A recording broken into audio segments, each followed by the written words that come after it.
Bonjour, je m'appelle Audrey Lassalle Et moi, Rebecca Bouvier. et nous sommes toutes deux bibliothécaires à la commission scolaire de Saint-Hyacinthe au secteur préscolaire et primaire.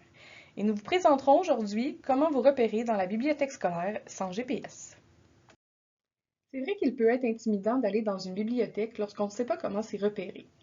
Parmi les centaines et même les milliers de documents disponibles, comment faire pour trouver un livre sur les volcans? Pour trouver le dernier roman de François Gravel? C'est ce que nous allons vous expliquer dans cette courte vidéo. C'est un peu comme à l'épicerie. À l'épicerie, les fruits et les légumes seront toujours ensemble. On ne trouvera pas de la crème glacée à côté du bacon. Il y a une logique dans la manière dont sont placées les choses. Il y a un système de classification qui vous permet de trouver les documents que vous cherchez à la bibliothèque. Ensuite, il faut savoir que la bibliothèque scolaire est organisée selon les types de documents. Il y aura donc des sections distinctes pour les bandes dessinées, les albums, les romans, les magazines et les documentaires. De plus, dans chacune de ces sections, les livres sont classés selon une certaine classification. C'est ce qui donne la cote. Vous avez sans doute déjà vu des petites étiquettes sur le dos d'un livre avec une série de chiffres et ou des lettres. C'est ça la cote. On pourrait dire que c'est comme l'adresse du livre finalement. C'est ce qui nous permet de bien classer les livres puis surtout de les retrouver sur les tablettes. Les bandes dessinées sont classées par héros dans le cas de série ou par auteur pour les titres uniques. La cote débute par BD et ensuite les 3 premières lettres du héros ou de l'auteur.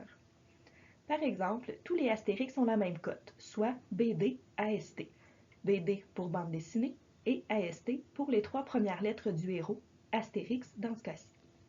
L'enfant caché est une bande dessinée unique, c'est-à-dire qu'elle n'appartient pas à une série. C'est donc le nom de l'auteur qui est utilisé pour la cote, donc BD, DAU pour Dauvilliers, l'auteur de cette bande dessinée.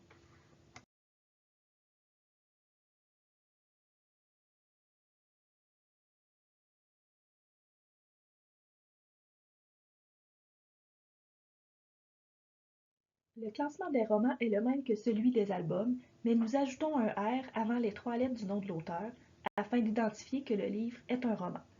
Donc le roman Mauvais Duo de la série Zach et moi, dont l'autrice est Marie-Josée Soucy, aura la cote R pour indiquer qu'il s'agit d'un roman, suivi de SOU pour les 3 premières lettres du nom de famille.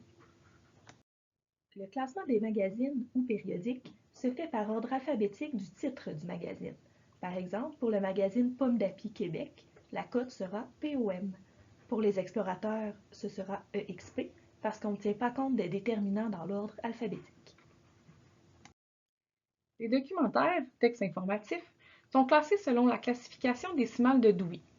Les nombres décimaux sont à l'honneur dans ce système, mais avec certaines particularités.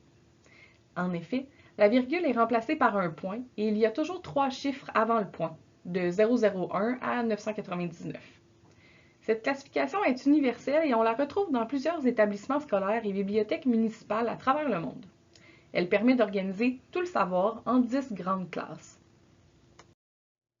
La classification est divisée en 9 disciplines auxquelles s'ajoute une classe généralité, le 000. On y retrouve, entre autres, les livres de records Guinness, les livres sur l'informatique et les grands mystères. Dans le 100, philosophie et psychologie, il y a les livres sur les émotions. Le 200, ce sont les livres sur les religions et la spiritualité. C'est dans le 300, les sciences sociales, qu'on retrouve les contes classiques. Le 400 regroupe tous les livres en lien avec la langue française. La classe 500 est celle de la science. C'est là que sont les livres sur les animaux et les dinosaures. Dans le 600, vous retrouverez des thèmes du corps humain et des inventions. La classe 700 est celle des arts, des sports et des loisirs. Et on retrouve dans le 800 les livres de poésie et de théâtre. Les autres livres de fiction, comme la BD, l'album ou le roman, est classé par héros ou auteur comme on l'a vu plus tôt. Finalement, le 900 comprend les livres sur la géographie et l'histoire. Par la suite, chaque classe est divisée en sous-thèmes, comme le démontre l'exemple suivant.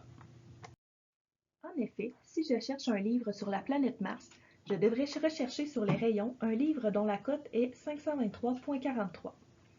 Je dois d'abord aller à la grande classe des sciences en 500, puis au 520 pour le domaine de l'astronomie.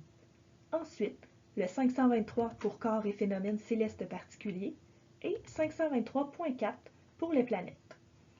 523.43 pour la planète Mars, plus précisément. Comme vous pouvez remarquer, chaque chiffre a son importance puisqu'il réfère à un sujet différent, comme l'exemple des planètes. Un chiffre de différence et ce n'est plus la même planète. Finalement, la cote comprend également les 3 premières lettres du nom de famille de l'auteur, ici FRA, pour Cathy Franco dans le livre en exemple. Finalement, comment aller chercher son livre sur les rayons quand je connais sa cote?